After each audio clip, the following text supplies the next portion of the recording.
Okay.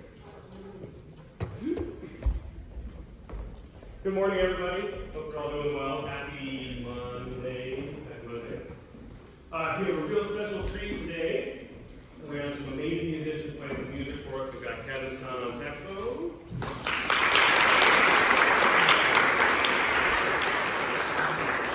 Walter Stinson on the bass. We've got Bud Gordon on the drums.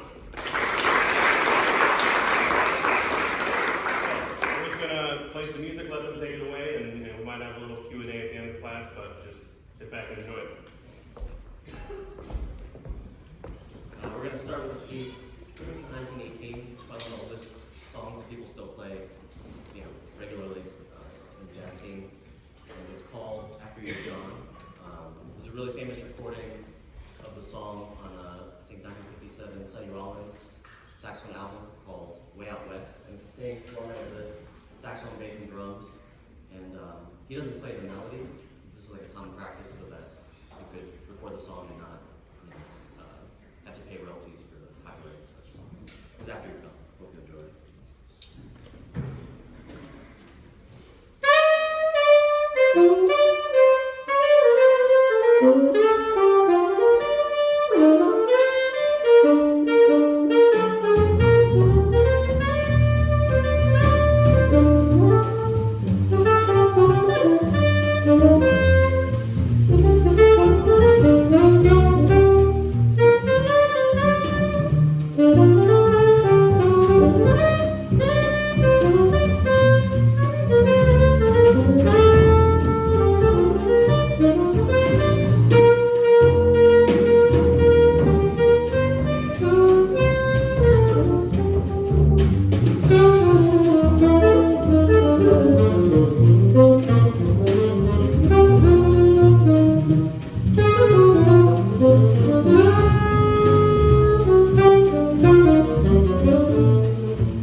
just got here like an hour ago. We had a really early flight from Phoenix at 6. We were kind of just finding our bearings. It's great to play music so early in the week. I guess we'll continue. Well, just for some context, so we've been playing as a band for about 2 years. I've been with Walter for 8 or 9 years, and we just played 3 nights in Arizona. Just touring in support of a recording that we got recently this year. And a lot of the music is original music, sort of more modern stuff. But Sejun and Zach asked us to play some, mix of selections from the repertoire after you've gone, and some music that we, have been playing as a band and presenting to audiences all over. So I think we're gonna try to do some of that now, pivot to some more modern stuff. There's a song that is played all the time by jazz musicians because it has a really fascinating form, really interesting set of chord changes, interesting flow of the harmony and melody. And it's written by a great saxophone player who's a contemporary of John Coltrane's, Benny Golson. We just learned that he passed away 2 nights ago at the age of 95, so we're saddened by his transition, but we're going to continue playing his music for all time. I have a piece that I wrote maybe a couple months ago that was inspired by this particular piece, Stablemates. So I think we'll just play a bit of Stablemates first. You can hear, if you're not familiar with it, the original melody, which also, John Coltrane recorded it with Miles Davis, is how the song became really famous. That's one of the reasons why people are still playing it today. And then we'll play my version, which kind of takes the original chunks of the original song and kind of takes it like a puzzle, breaks it apart into puzzle pieces and rearranges it in a way that makes sense, but is maybe not familiar. So, make old things feel fresh. Despite our having played this song hundreds of times. Maybe let's play a little bit of Stablemates. Yeah, that's true.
This is the fastest song on the record by far.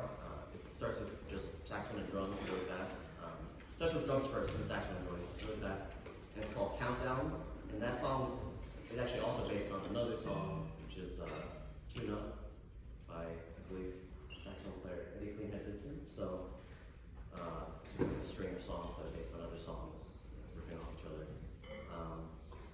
So basically what Coltrane did with Countdown was he took the original form of Tune Up, series of chord changes, and then put more chord changes in them, so he could play chord changes in the chord changes, because he liked playing chord changes so much. And I'm keeping the same chord changes mostly, but I'm changing all the rhythms, like the meters, how long things take place, so that, you know, events unfold over different periods of time. Contemporary kind of flow. So I guess we'll play, let's just play the whole tune Countdown and go with it, and then we'll switch into my tune, which is called Go. Yeah. Not too fast.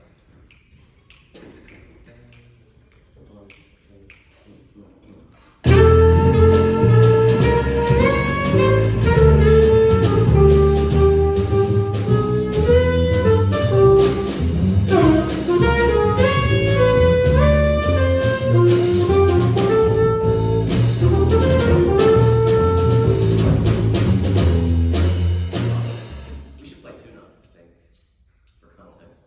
Yeah. Cool.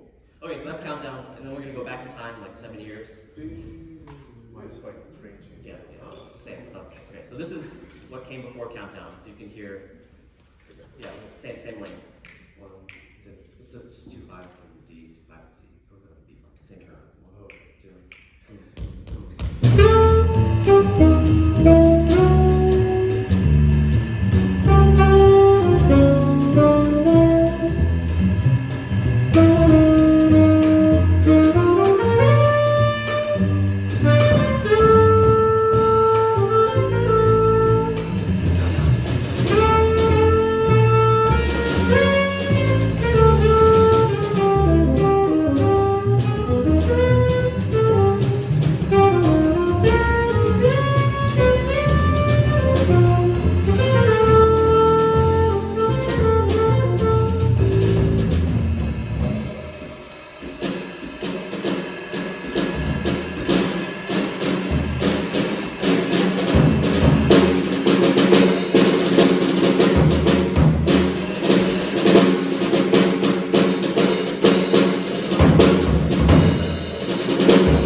hard music, but they do a great job. Walter Stinson on the bass.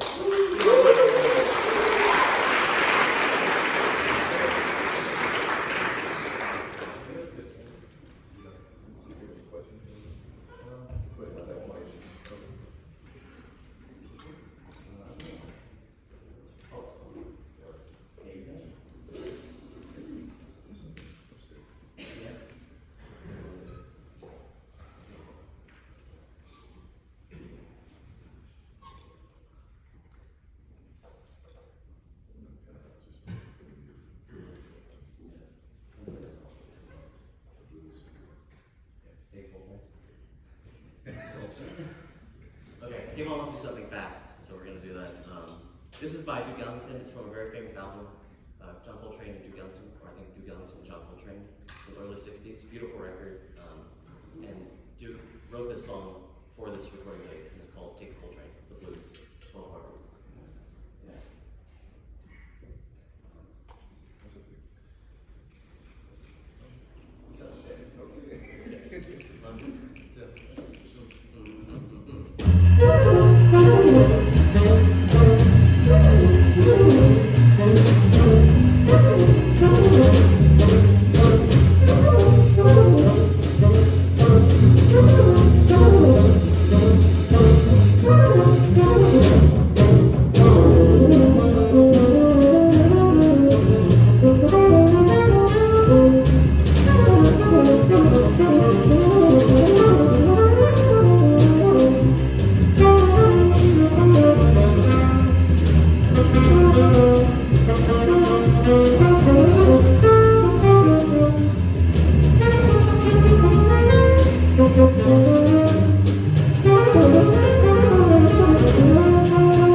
bass solo where you slow the tempo down so that the bass player can then play the bass.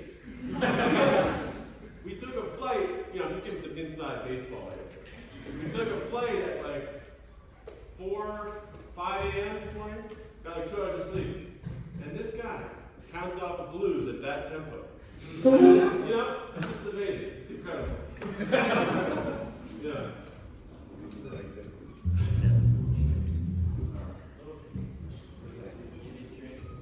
Anyone has a question? So maybe you might want to ask.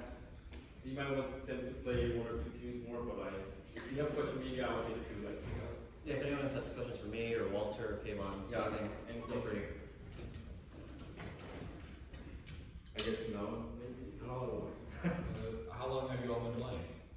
I mean, it's probably been a lot, but. Like our instruments? Yeah. I started just over 20 years, exactly. About the same, yes. Sitting here. So it's 10. Yeah, 2 decades. Yeah. What's your Spotify? The records under my name are just under Kevin's son.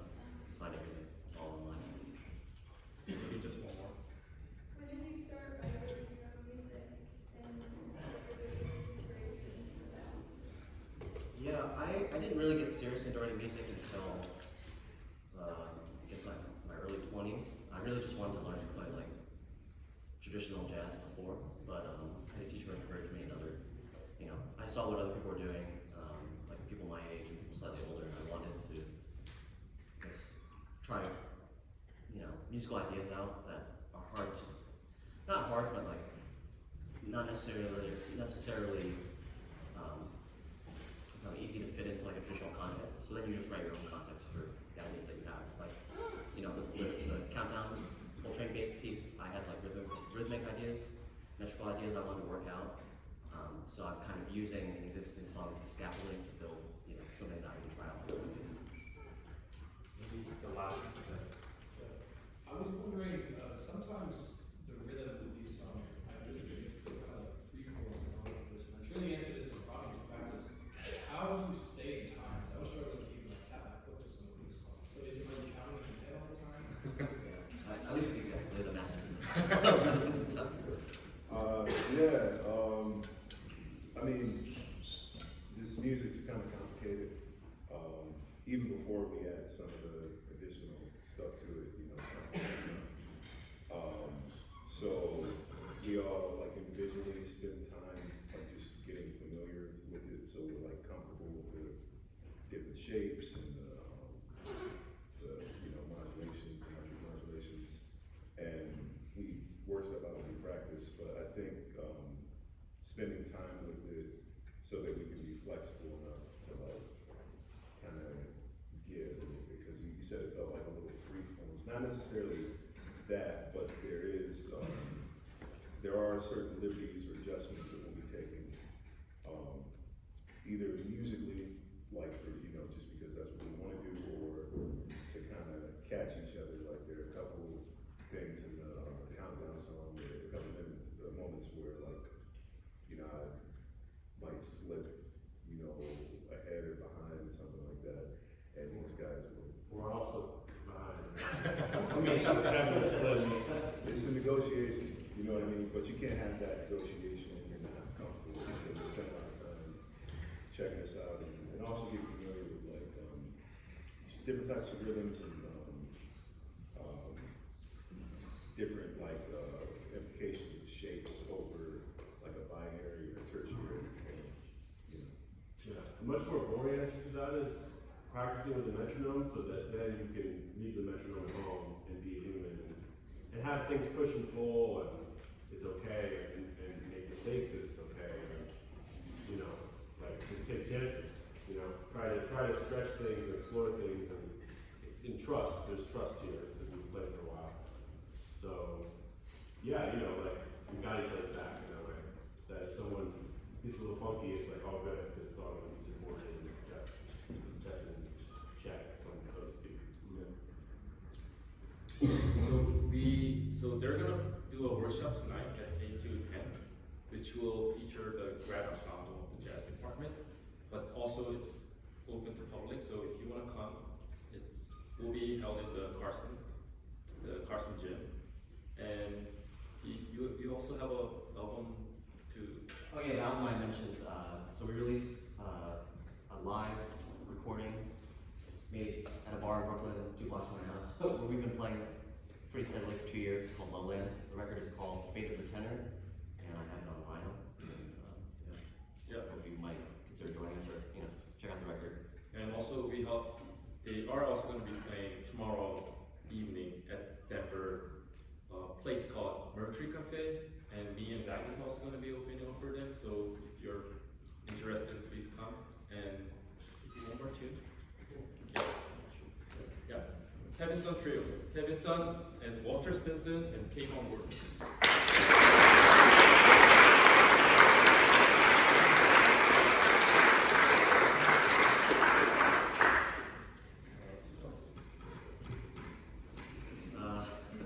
We're going to close with the song made famous by Billy Strayhorn and Duke Ellington. It's an unusual song because it's really specifically for 2 pianos. And the great irony of this band is there's no piano, and we have 2 pianos here. But we're going to try to do it justice. This is my arrangement of a song called Tom.